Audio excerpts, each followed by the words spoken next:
প্রিয় দর্শক, আপনাদের সবাইকে ওয়েসিজ এই সময় অনুষ্ঠানে স্বাগতম। সঙ্গে আছি আমি এস এম আকাশ। আজ আমরা মানবতা বিরোধী অপরাধের যে বিচার চলছে সেটা নিয়ে আমরা আলোচনা করব। আপনারা জানেন যে মীর কাসেম জামাত নেতা, তার যে ফাঁসির দণ্ড সেটা কার্যকর হয়েছে এবং এটা নিয়ে পাকিস্তান বরাবরের মতোই মন্তব্য করেছেন, বিবৃতি দিয়েছে। সেটা নিয়ে আমরা আমাদের বাংলাদেশ সরকারও প্রতিক্রিয়া জানিয়েছে। এসব বিষয়ে আমরা আলোচনা করব। আর আলোচনা করার জন্য আমাদের স্টুডিওতে দুজন অতিথিকে আমন্ত্রণ জানিয়েছি। তাদের সাথে আপনাদের পরিচয় করিয়ে দিচ্ছি। আমাদের সাথে আছেন জনাব শাহরিয়ার কবির, ভারপ্রাপ্ত সভাপতি ৭১-এর ঘাতক দালাল নির্মূল কমিটি, এবং আমাদের সাথে আরও আছেন সাংবাদিক কাজী সিরাজ এবং লেখক এবং কলামিস্ট।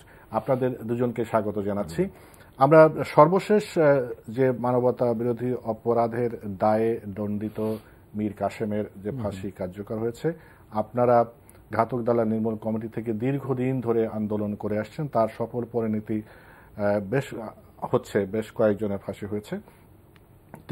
আমি যেটা প্রাথমিক প্রতিক্রিয়া জানতে চাইব, সাথে সাথে যেটা জানতে চাইব যে পাকিস্তান আমরা দেখতে পাচ্ছি যে যখনই একজন মানবতা বিরোধী অপরাধের বিচার হয় বা ফাঁসি কার্যকর হয়, তখনই তারা একটা বিবৃতি দেয়, তাদের প্রতি সহানুভূতি দেখিয়ে এবং আমাদের বিচার ব্যবস্থা নিয়ে প্রশ্ন তোলেন।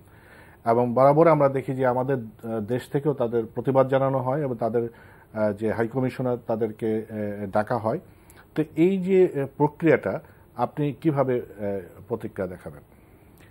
মীর কাসেমের মামলাটা তো যতগুলো মৃত্যুদণ্ড হয়েছে বা 40-এর উপরে পর্যন্ত মানবতা বিরোধী অপরাধের বিচার এবং শাস্তি হয়েছে ট্রাইব্যুনালে, এগুলো সবচেয়ে আলোচিত মামলা ছিল এটা। এবং আমাদের অনেক উদ্বেগ ছিল, উৎকণ্ঠা ছিল এই মামলা নিয়ে, কারণ যে দীর্ঘসূত্রিতা যেটা আমরা দেখেছি ট্রাইব্যুনালের রায়ের পর আপিলে এবং রিভিউর শুনানিতে, তো এটা নিয়ে খুবই উদ্বিগ্ন ছিলাম। সব উদ্বিগ্ন এবং জল্পনা কল্পনার অবসান ঘটিয়ে যেটা আমি বলবো, সত্যের জয় হয়েছে, ন্যায় বিচার পেয়েছেন ভিকটিমরা, জাতির প্রত্যাশিত রায় পেয়েছে। কিন্তু পাকিস্তানের যেটা আপনি বললেন, এটা তো খুবই স্বাভাবিক।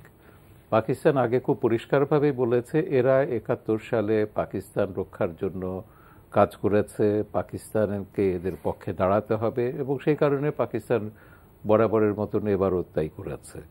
কিন্তু আমাদের বক্তব্য হচ্ছে এটা আমাদের অভ্যন্তরীণ ব্যাপার। পাকিস্তান বারবার আমাদের স্বাধীনতা সার্বভৌমত্বের উপর আঘাত করছে, অভ্যন্তরীণ ব্যাপারে নাক গলাচ্ছে।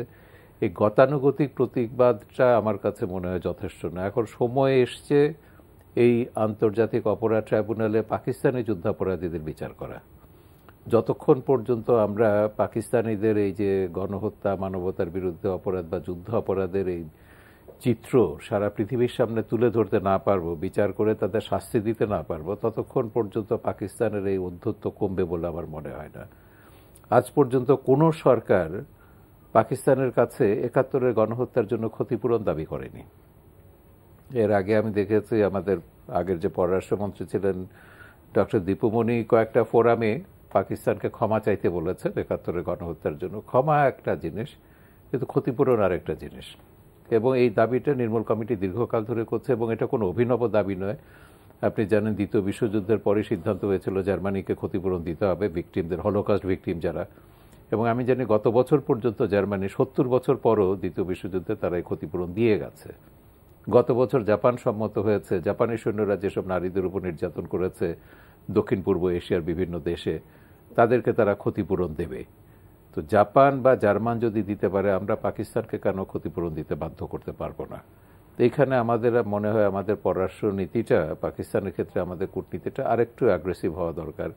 ওই রুটিন যেটা আজকেও দেখলাম খবরে, ডেকে তাদের হাই কমিশনারকে ডেকে আপনি প্রতিবাদ করলেন, না এটা আমরা পছন্দ করি না, তারপর ছেড়ে দিলেন। আর পাকিস্তানের সঙ্গে এত সম্পর্ক রাখাই বা কি দরকার আমাদের? পাকিস্তানের সাংবাদিকরা, সেখানকার বুদ্ধিজীবীরা, সেখানকার গবেষকরাই পাকিস্তানকে বলছেন একটা দুর্বৃত্ত রাষ্ট্র, জঙ্গি মৌলবাদের চাষ করছে। এখানে তাদের দূতাবাস বিভিন্ন সময় জঙ্গি মৌলবাদী সন্ত্রাসীদের পৃষ্ঠপোষকতার জন্য হাতে নাতে ধরা পড়েছে। তো এইসব, এবং যখনই সময় পাচ্ছে তারা আমাদের মুক্তিযুদ্ধের বিরুদ্ধে এই সমস্ত অধ্যত্বপূর্ণ, ধৃষ্টতাপূর্ণ বক্তব্য রাখছে।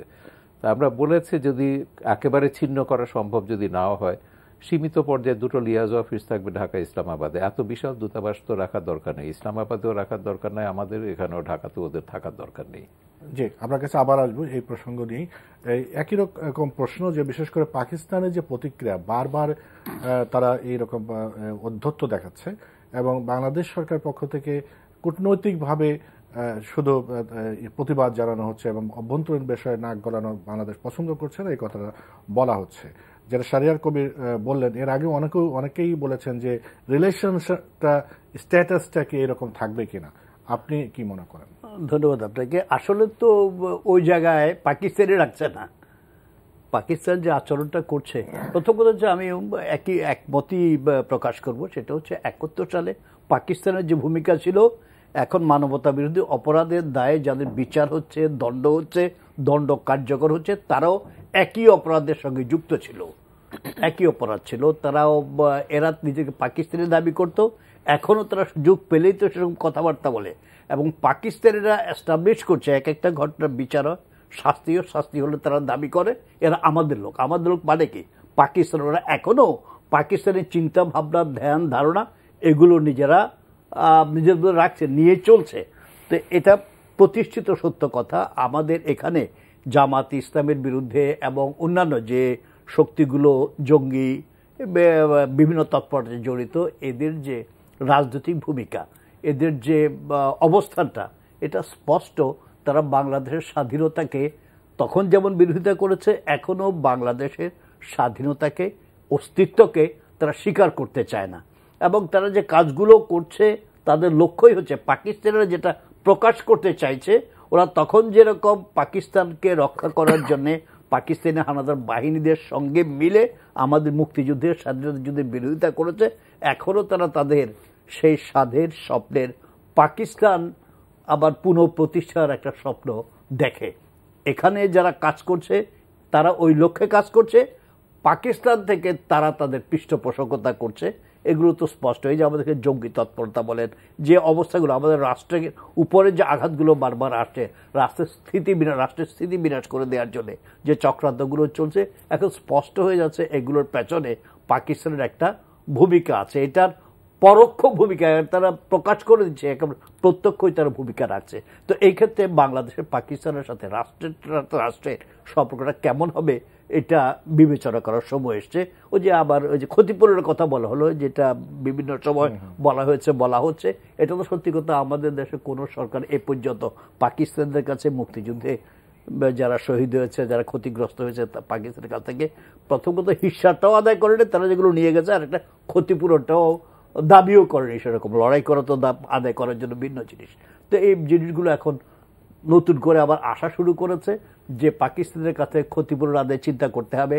এবং পাকিস্তানের যা 195 শেষ পর্যন্ত আলাপ আলোচনা করে, 195 জন অনেক বেশি অপরাধী পাকিস্তানের, কিন্তু 195 জনের প্রশ্ন যদি আসে, তাদেরও বিচারের বিষয়টা যদি আবার আলোচনায় আসে, বিচার অনেকে বলে যে তাদেরকে মারা গেছে, আবার তো পাকিস্তানের বিচার না করলে আমরা এখানে করবো না, আনলে কেন ইন অ্যাবসেন্সে বিচার তো হয়। এই যে ঘাতক দালালদের বিরুদ্ধে এই যে জাহানারা ইমামের নেতৃত্বে যে আমরা তো এগুলো জানি, সবই জানি, আর ইন অ্যাবসেন্সে বিচার হতে তো পারে, হয়।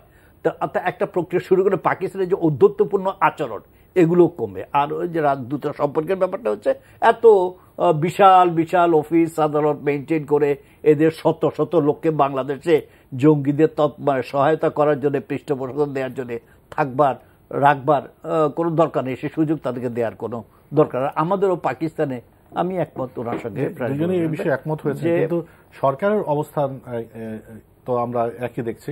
সাথে আপনি যে প্রসঙ্গটা তুলেছেন যে পাকিস্তানের কাছ থেকে ক্ষতিপূরণ আদায়, এবং পাকিস্তানে যারা যুদ্ধ অপরাধী যে 195 জনের কথা বললে অ্যাটলিস্ট, তাদেরকে আসলে কিভাবে কাঠগড়ায় দাঁড় করা যেতে পারে, কারণ আইনি বাধা আছে কিনা, আপনার দীর্ঘদিন ধরে তো দাবি করছেন, সোচ্চার আছেন, কিন্তু সরকারের মনোভাব কি করা যেতে পারে?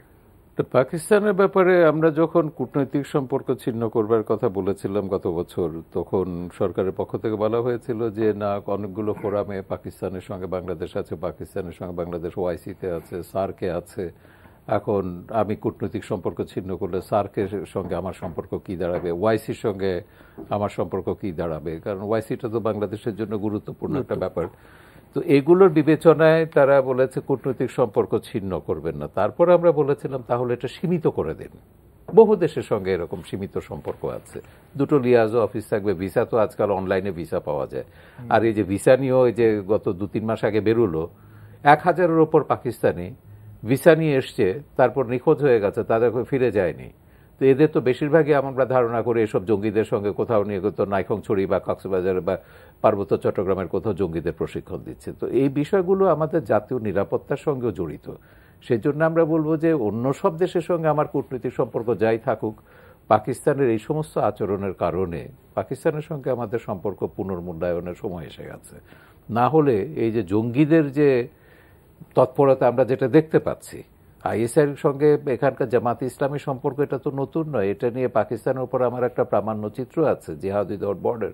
সেখানে পাকিস্তানি গবেষকরা বলছেন, এমনকি হায়দার ফারুক মওদুদি, যে জামাত ইসলামের প্রতিষ্ঠাতা আবুল আলা মওদুদির ছেলে, তিনি বলছেন যে পাকিস্তানের জামাতে ইসলামী শাখা হচ্ছে বাংলাদেশের জামাতে ইসলামী।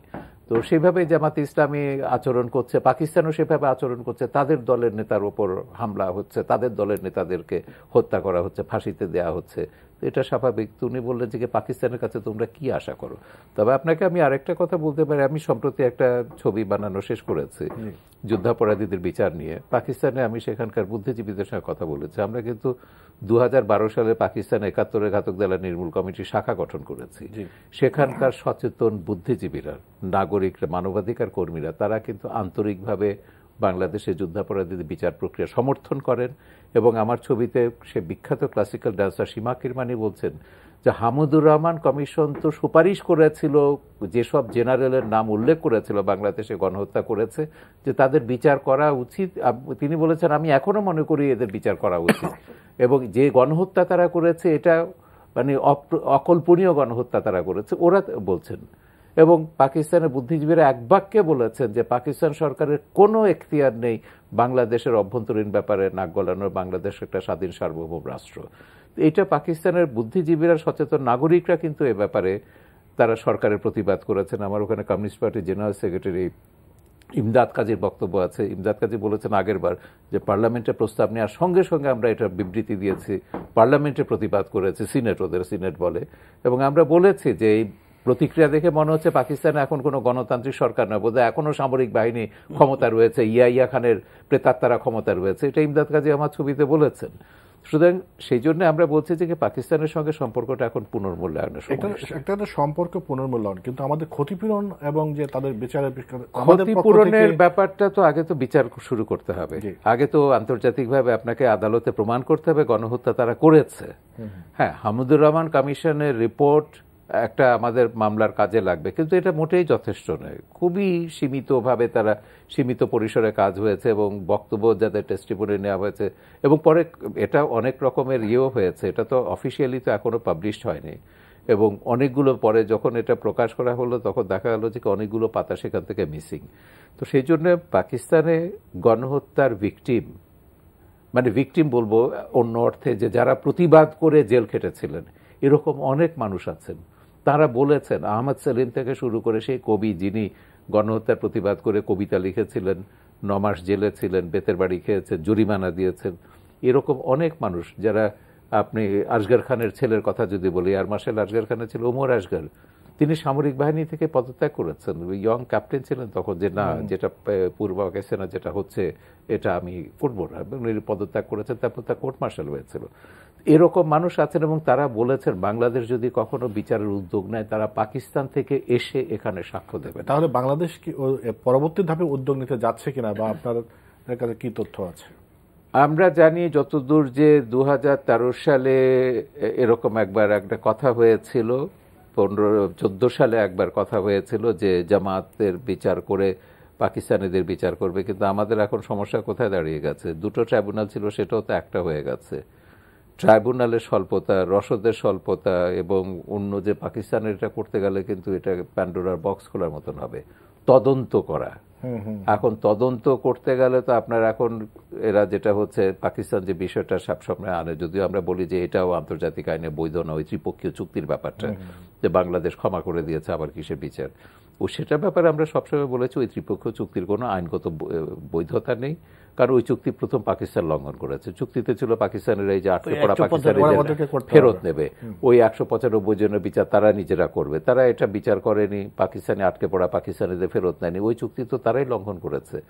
আর আমাদের পক্ষ থেকে যেটা বলবার যে এই চুক্তিটা আমাদের পার্লামেন্টে কখনো অনুমোদন করেন, আমাদের সংবিধানে আছে বিদেশের সঙ্গে আপনি যে কোনো চুক্তি করুন আমাদের সংসদে সেটা অনুমোদন করতে হবে। আর সবচেয়ে বড় যেটা হচ্ছে আন্তর্জাতিক আইন, ভিয়েনা কনভেনশনে পরিষ্কার বলা হয়েছে কতগুলো অপরাধের তালিকা দিয়ে কোনো দেশ, কোনো সরকার, কোনো রাষ্ট্রপ্রধান এইসব অপরাধের ক্ষমা করতে পারবে না, তার মধ্যে গণহত্যা একটা। এবং ভিয়েনা কনভেনশনে এটাও বলা হয়েছে কেউ যদি এটা করেন আন্তর্জাতিক আইনে তা বৈধ হবে না। আমরা দেশীয় আইন, আন্তর্জাতিক আইনে যে কোনো সময় আমরা বিচার করতে পারি, এটা সম্পূর্ণ সরকারের রাজনৈতিক ইচ্ছার উপর নির্ভর করছে। কাজী সিরাজ, আপনার কাছে যে প্রসঙ্গটা আনতে চাই, একটা হলো যে যেটা বলেছেন যে রাজনৈতিক ইচ্ছা থাকা দরকার। আমাদের যে বর্তমান সরকার ক্ষমতায় আছেন তাদের রাজনৈতিক ইচ্ছার কারণেই অপরাধী, মানবতা বিরোধী অপরাধ, এই দেশীয় দোষর যারা, তাদের বিচার হচ্ছে এবং বিচার প্রক্রিয়া বেশ এগিয়ে যাচ্ছে। অনেকের ফাঁসি কার্যকর হয়েছে এবং অনেকের ধাপে ধাপে হচ্ছে। পরবর্তী ধাপে যেমন ঘাতক দালাল নির্মূল কমিটির পক্ষ থেকে দাবি করা হচ্ছে, মানে কিন্তু আবার সাথে সাথে এটাও বলেছেন যে আমাদের যে রসদ এবং যে ট্রাইব্যুনাল সেটাও দুটা থেকে একটা হয়ে গেছে। তাহলে আমাদের সরকারের এখন পরবর্তী ধাপের দিকে নজর দেওয়া উচিত কিনা বা করা ঠিক হবে কিনা? না, উচিত তো বটে। আমি যেটা মনে করি সরকার করবে কিনা, সরকার আর এই সরকার সম্পর্কে এটুকু অন্তত বলা যায়, ধরেন আওয়ামী লীগের বর্তমান এই যে সরকারের যেভাবে হোক সমালোচনা, নির্বাচনে যত সমালোচনা থাকুক, এই সরকার ক্ষমতা না থাকলে মানবতা বিরোধী অপরাধের বিচার হতো কিনা আমার সন্দেহ। আর একটা কথা আমি সবসময় এটাও বলি যে শেখ হাসিনা প্রধানমন্ত্রী না হয়ে আওয়ামী লীগের অন্য কেউ প্রধানমন্ত্রী হলেও হতো কিনা তাতেও আমার সন্দেহ। শেখ হাসিনার ব্যাপারে আমি এ ব্যাপারে একটু আস্থা রাখতে চাই এই কারণে যে অত্যন্ত বোল্ডলি, অত্যন্ত সাহসিকতার সঙ্গে তিনি এই কাজগুলো করছেন। তো তার কতগুলো ইতিমধ্যে তার গৃহীত এই সমস্ত পার্টিকুলার ব্যাপারে, যেমন বঙ্গবন্ধু হত্যাকাণ্ডের বিচারের ব্যাপারে খুব অ্যাডামেন্ট ছিলেন, করেছেন। তারপর মানবতা বিরোধী অপরাধের ব্যাপারে অনেক বাধা বিপত্তি দেশে বিদেশে বিভিন্নভাবে বিভিন্ন ক্ষেত্রে বিভিন্ন বাধা তো এসছে, সমস্ত বাধা এগুলো ডিঙ্গিয়ে যেটা করার সেগুলো কন্টিনিউ করছে। সরকার প্রধানের দৃঢ়তা না থাকলে কিন্তু এটা হতো না। আর ট্রাইব্যুনাল কমা বাড়া, এটা নিয়ে তো আলোচনা হয়েছে, সমালোচনা হয়েছে। যত বেশি অপরাধী, যত বেশি অপরাধ, যত বেশি মামলা, এটা একটা ট্রাইব্যুনাল দিয়ে সম্ভব না। কেন কমানো, যে সব কমানো, সব সিদ্ধান্তের ব্যাপারেই সরকার প্রধান বা সরকারই ইনভলভ থাকে, আমার মনে নট নেসেসারি। এটা না, এটা অনেক সময় সরকারের বা সরকার প্রধানের অথবা সংশ্লিষ্ট মন্ত্রণালয়ের চিন্তা গোচরের বাইরেও এই যে বিভিন্ন জায়গায় যে লোকগুলো আছেন, বসে আছে, যেগুলো আলাপ আলোচনা হয় যে এখানেও মানবতা বিরোধী অপরাধীদের লোকজন আছে, এখানেও এখনো পাকিস্তানের চিন্তা, পাকিস্তানের পক্ষে দেশপ্রেমিক অনেকে বলে কোট অ্যান্ড কোট, যে এরা পাকিস্তানের পক্ষে দেশপ্রেমিক, সেরকম লোকজন আছে। এরা নানা কৌশলে এই বিচারকে প্রলম্বিত করার জন্য, প্রলম্বিত করে বিঘ্নিত করার জন্য নানা চেষ্টা তো করেছে। কিন্তু তারপরও এটা চলছে, এটা হচ্ছে। এবং আমার মনে হয় বাংলাদেশের যে মানুষগুলো মুক্তিযুদ্ধের চেতনাকে ধারণ করে এবং প্রত্যাশা করে এদের বিচার হবে, তারা সন্তুষ্ট এখন পর্যন্ত। মাঝে মাঝে একটা সংশয় জাগে, যেমন কাসেম আলীর বিচারের ব্যাপারে যখন খুব প্রলম্বিত হচ্ছিল, সন্দেহ হচ্ছিল। আর হচ্ছে ওই যে তার অর্থবিত্তের যে প্রভাব, এটার কথা অনেকে বিভিন্ন বলা হতো, অর্থ দিয়ে সবকিছু পাওয়া যায়, কিন্তু অর্থ ব্যর্থ হয়েছে, এটা প্রমাণ হয়েছে। এগুলো হয়ে যাওয়ার পরে এখন এটা আমরা আশা করতে পারি একসঙ্গে সব কাজ হবে না। একটা কাজ যখন মানুষ আশা করে, অনেকগুলো চিন্তা থাকে, অনেকগুলো আশা থাকে মানুষের, সব আশা সব একসঙ্গে তো হয় না। কিছু যখন হয় তখন মানুষ আরো প্রত্যাশা থাকে, আরো জিনিস মানুষের চোখের সামনে নজরে আসে। তো আমার মনে হয় পর্যায়ক্রমে এটা আসবে। এই চিন্তাগুলো সরকারের মধ্যেও কিছু কিছু লোকজন, ইতিমধ্যে দু একজন মন্ত্রীর মুখে আমরা শুনেছি যে পাকিস্তানিদের এই অধ্যত্বপূর্ণ আচরণের বিরুদ্ধে কি করা যায়, এগুলো চিন্তা ভাবনা তারা করছেন। এগুলো আমার মনে হয় হবে, এগুলো নেক্সট যে ফেজটা আছে। এরপরে যুদ্ধাপরাধের বিচারের পরের ফেজই তো হচ্ছে আমাদের লোকাল বাংলাদেশের স্থানীয় যে জনগণ এই যুদ্ধে মানবতার বিরুদ্ধে অপরাধ, তাদের বিচার হচ্ছে। পাকিস্তানি যারা পাকিস্তানি নাগরিক, ওই ভূখণ্ডের যে মানুষগুলো এখানে এসে তৎকালীন পূর্ব পাকিস্তানে, আজকে বাংলাদেশে যেটা, এখানে যে অপরাধগুলো করেছে তাদেরও বিচারের বিষয়টা অবশ্যই আসবে। আর এখন পাকিস্তান দিন দিন যে অধ্যত্বপূর্ণ আচরণগুলো করে চলেছে, আমার মনে হয় ওইরকম একটা পদক্ষেপ নেওয়া জরুরি হয়ে পড়েছে তাদের অধ্যত্বপূর্ণ আচরণগুলো বন্ধ করার জন্য, থামানোর জন্য। আমাদের অভ্যন্তরীণ ব্যাপারে হস্তক্ষেপের কোনো অধিকার তাদের তো নেই, এগুলো করছে, এগুলো থামানোর জন্য দরকার এটা। নাইলে মনে হবে যে আমরা রাষ্ট্র হিসেবে অত্যন্ত দুর্বল। পাকিস্তানের মতো একটা রাষ্ট্র এরকম অধ্যত্বপূর্ণ আচরণ করবে, আমরা চুপ করে থাকবো, কিছু করবো না, এটা হয় না। আমার মনে হয় না সরকার একেবারে চুপ করে থাকবে এই সমস্ত ব্যাপারে। জি, জনাব শাহরিয়ার কবির, আরেকটা প্রসঙ্গ আনি। আপনিও বললেন যে আন্তর্জাতিক যে আইনে যে বিচার করা যেতে পারে পাকিস্তানিদের, কিন্তু আমাদের দেশে দোষী ও দোষর যারা মানবাধিকার অপরাধ করেছে তাদের বিচার করতে যে প্রসিকিউশনের যোগ্যতা নিয়ে প্রশ্ন উঠেছে। প্রধান বিচারপতি বা আদালতের রায়ে এটা বলা হয়েছে যে প্রসিকিউশন যথেষ্ট শক্তিশালী আর্গুমেন্ট বা গবেষণা বা এগুলো করতে পারেনি বলে তারা মন্তব্য করেছেন। এটা নিয়ে আপনার মন্তব্য জানতে চাইব। সাথে যদি এই বিচার ব্যবস্থা যেটা আমাদের দেশের ভূখণ্ডে ঘটেছে, যথেষ্ট কাগজ পত্রিকা যথেষ্ট এভিডেন্স আমাদের ছিল, আর বিদেশে যেটা পাকিস্তানিদের সেটা করতে হলে তো আমাদের আরো অনেক যোগ্যতা সম্পন্ন লোক দরকার, সেটা আমাদের আছে কিনা? না, আমার মনে হয় প্রসিকিউশনের দুর্বলতা প্রথম দিকে ছিল, কারণ আমাদের পরিষ্কার মনে রাখতে হবে এটা কোনো ফৌজদারি মামলা না, এটা সম্পূর্ণ আলাদা। আন্তর্জাতিক অপরাধের বিচার হচ্ছে দেশীয় আইনে, যে আইনটা আমরা 73 সালে তৈরি করেছি। এই আইনে বিচার করতে কেউই অভ্যস্ত নয়। প্রসিকিউটর, তদন্ত সংস্থা, বিচারক এবং ডিফেন্সেও যারা ছিলেন তাদের বুঝতে সময় লেগেছে। এখন সমালোচনা, প্রথম দিকে কিছু সমালোচনা তো আমরাও করেছি প্রসিকিউশনের ব্যাপারে, কিন্তু আমরা দেখেছি যে অনেক সীমাবদ্ধতার মধ্যে রসদ নেই, একটা রিসার্চ সেল নেই, তাদের গবেষণার কোনো জায়গা নেই, লাইব্রেরি নেই একটা। তারপরও, এবং তাদের জীবনের ঝুঁকিও তো আছে, বারবার তাদের উপর হামলা হয়েছে, তদন্ত সংস্থা বলুন, আইনজীবী বলুন, এবং আজকে যে প্রধান বিচারপতি তার বাড়িতেও বোমার হামলা তো হয়েছে, এগুলো 2013 সালে আমরা দেখেছি। এত কিছু প্রতিবন্ধকতা, সীমাবদ্ধতা অতিক্রম করে আমি মনে করি প্রসিকিউশন যে এই 6.5 বছর হলো, এই সময়ের মধ্যে যে এতগুলো মামলা, আমি বললাম যে 26টা মামলায় 40 জনের ওপর গণহত্যাকারীর বিচার হয়েছে। পাশাপাশি যদি আমি কম্বোডিয়ার তুলনাটা করি, কম্বোডিয়ার ট্রাইব্যুনাল কিন্তু আমাদের 2 বছরের আগে হয়েছে। তো এই 9 বছরে কম্বোডিয়াতে মাত্র 2 জনের বিচার করেছে, আর সেটা একটা হাইব্রিড কোর্ট। আন্তর্জাতিক সংস্থা থেকে সেখানে বিচারক, জাতিসংঘ থেকে বিচারক দেওয়া হয়েছে, জাতিসংঘ থেকে আইনজীবী দেওয়া হয়েছে। এখন সেই এত শত শত কোটি টাকা সেখানে ব্যয় করা হচ্ছে। এখন আন্তর্জাতিক মহলে নতুন করে প্রশ্ন উঠেছে যে এই হাইব্রিড কোর্টের দরকার আছে কিনা। তো সেদিক থেকে আমি মনে করি আমাদের ট্রাইব্যুনালের কয়েকটা রায় আমার কাছে মনে হয়েছে গণহত্যার বিচারের ক্ষেত্রে এগুলো মাইলফলক হিসেবে থাকবে। প্রথম দিকে দুর্বলতা যেটাই থাকুক, আমি মনে করি যে এই দুর্বলতা প্রসিকিউশন কাটিয়ে উঠেছেন। আমাদের বিচারকরাও, ট্রাইব্যুনালে যারা বিচারক আছেন তারাও এই দুর্বলতা কাটিয়ে উঠেছেন। এবং এখন যে রায়গুলো আসছে, আর কিছু সমালোচনা, যেমন সুপ্রিম কোর্ট যেটা বলেছে মীর কাসিমের একটা মামলার ক্ষেত্রে সাক্ষী আনা যায়নি, তো সেখানে আমি বলবো যে কি ওই জিনিসটা আমাদের বিবেচনায় রাখতে হবে।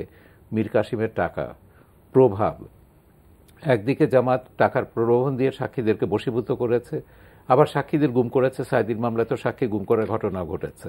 আবার ভয় ভীতি দেখানো, সেটাও আছে বহু জায়গায়। আমাকে, বিশেষ করে আমি নিজামীর এলাকায় আমি নিজে গেছি, সেখানকার আমার ছবিতে যারা সাক্ষী দিয়েছিল 2008 সালে যে নিজামীর বিরুদ্ধে গণহত্যা সম্পর্কে বলেছিল, এই মামলার সময় তাদের অর্ধেকের ওপরে, অর্ধেক কেন, আমি বলবো 80% সাক্ষী আসেনি। কেন? বলছে আমাদের নিরাপত্তা কোথায়। নিজামী বলেছে, জামাত বলেছে যে তোমাদের নির্বংশ করা হবে তোমরা যদি ট্রাইব্যুনালে যাও। কিন্তু সরকার কি এখন পর্যন্ত সাক্ষী সুরক্ষা আইনটা করেনি। সাক্ষীদের নিরাপত্তার কোনোই ব্যবস্থা নেই। 2 জন সাক্ষীকে তো হত্যা করা হয়েছে। তো সেই জন্য আমরা বলবো যে এই সমস্যাগুলো আমাদের আছে। এইটা থেকে বোধহয় এরকম দাবি করা হয়েছিল যে সাক্ষী সবারই এটা সাক্ষী সুরক্ষা, এবং আমাদের প্রসিকিউটরের বা নিরাপত্তা কতটুকু, বিচারকদের নিরাপত্তা কতটুকু, বরং গোটা ট্রাইব্যুনাল ভবনের নিরাপত্তা কতটুকু। এই যে তুরস্ক থেকে একদল এসে 14 সালে ঢুকে গেল ট্রাইব্যুনালের মধ্যে, ঢুকে গিয়ে পেছনের দরজা দিয়ে সব ফিরে গিয়ে ভয়ঙ্কর সব একটা বিবৃতি দিল, এটা কিভাবে হলো? জামাতের আইনজীবী তো তাদেরকে নিয়ে গেলেন। তো ওই যে দুর্বলতা সব জায়গাতে আছে। তো সেই জন্য আমরা যেটা বলছি যে কি এটা সরকারকে ওই যে ঘাটতিগুলো যত দ্রুত সম্ভব এগুলো পূরণ করতে হবে। রসদের ঘাটতি, নিরাপত্তার ঘাটতি, এবং দক্ষতারও ব্যাপার আছে, আরও দক্ষ আইনজীবী আমাদের দরকার, এবং ট্রাইব্যুনালের সংখ্যা বাড়াতে হবে। কারণ ভুক্তভোগীরা যারা ভিকটিম, বিচার প্রত্যাশী, শহীদ পরিবার, তারা কিন্তু মারা যাচ্ছেন। আমি 2 সপ্তাহ আগে সোহাগপুরে গিয়েছিলাম, সেখানেও 3 বছর আগে যাদেরকে দেখে এসেছি তাদের অনেকে বেঁচে নেই, 2 সপ্তাহ আগে দেখলাম তাদের অনেকেই মারা গেছেন এই বিচারের কামরুজ্জামানের রায় না দেখে। এখন যারা বেঁচে আছেন তারা বলছে 30 জন মাত্র ওখানে বেঁচে আছেন, 100-র মতন তারা বিধবা হয়েছিলেন। তো তারা বলছেন আচ্ছা কামরুজ্জামানের তো ফাঁসি হলো, কাদের ডাক্তারের কি হবে? কাদের ডাক্তারের মামলা এখনো শুরুই হয়নি। তো সেই জন্য বলবো যে কি ট্রাইব্যুনালের সংখ্যা বাড়াতে হবে। এখনো আমরা বারবার বলছি যে শীর্ষস্থানীয়দের হয়ে গেছে, কিসের ভিত্তিতে আমরা বলছি? যেহেতু জামাতের নেতা ছিলেন, মিডিয়াতে এদের নাম আসে, এরা তারকা গণহত্যাকারী, তো ওই ভিকটিমের কাছে, সোহাগপুরের গ্রামের ওই বিধবার কাছে কামরুজ্জামান যা কাদের ডাক্তার হত্যা, যার স্বামীকে যে হত্যা করেছে, তার কাছে সেই সবচেয়ে বড় অপরাধী। সুতরাং তার ইমোশনটাকে তো আমাকে তো গুরুত্ব দিতে হবে, তার যন্ত্রণাটা তো আমাকে বুঝতে হবে। সেজন্য আমরা বলছি যে কি এখনো যে কটা, এখন প্রায় 700-র মতো বোধহয় তদন্ত চলবে ভবিষ্যতে, ট্রাইব্যুনালের সংখ্যা বাড়িয়ে দ্রুত সংখ্যা কমিয়ে দেওয়ার এটা যৌক্তিকতা তাহলে কি? তখন তারা বলেছিলেন যে মীর কাসেমের এটা যেহেতু রায় হয়ে গেছে, যে শীর্ষস্থান, ওই যেটা বললাম না, গণমাধ্যমও তো একই কথা বলছে, শীর্ষস্থানীয়দের বিচার শেষ হয়ে গেছে, বিরাট একটা তৃপ্তির ঢেকুর তুলছে, আর এখন কি ছোটখাটো খুচরো কয়েকটা আছে, হয়ে যাবে। কিন্তু ব্যাপারটা এত হালকাভাবে দেখার কিছু নেই। আচ্ছা ঠিক আছে, ওইটা আপনি দেখছেন, জামাতের বিচারের কি হবে? রাজাকার, আলবদর, আলশামস, শান্তি কমিটি, এসব ঘাতক বাহিনীর বিচারের কি হবে? নুরেমবার্গ ট্রায়ালের কথা আপনি ভাবুন, প্রথমবার যখন বিচারটা শুরু হলো, প্রথম দফায় 45 সালের 20 নভেম্বর সেটা শুরু হয়েছিল, প্রথম দফায় তারা 21 জন ব্যক্তি এবং 7টা সংগঠনকে একসঙ্গে বিচার করেছে, 10 মাসের মধ্যে সেটা নিষ্পত্তি করেছে। হ্যাঁ, সুপার পাওয়াররা সেই বিচারের সঙ্গে যুক্ত ছিলেন, যুদ্ধ শেষ হওয়ার পর করেছে, রসদের কোনো ঘাটতি ছিল না। কিন্তু স্পিরিটটা হচ্ছে ব্যক্তির পাশাপাশি সংগঠনের বিচারটা জরুরি।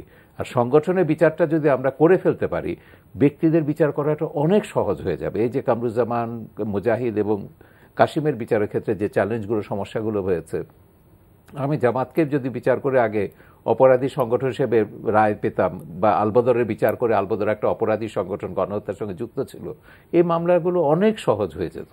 সেজন্য আমরা বারবার প্রথম থেকে বলছি সংগঠনের বিচারটা জরুরি, এবং সেটার জন্য ট্রাইব্যুনালের সংখ্যা বাড়াতে হবে, আইনজীবীর সংখ্যা বাড়াতে হবে, তদন্ত সংস্থার শক্তি বাড়াতে হবে, রসদ বাড়াতে হবে, এটা করতে হবে। আপনার কাছে আবার আসবো, ওই যে প্রসঙ্গে বলছেন প্রসিকিউশনের বিষয়ে একটু অসন্তোষ প্রকাশ করেছে, এটা এইবারই প্রথম, এর আগে করেছে।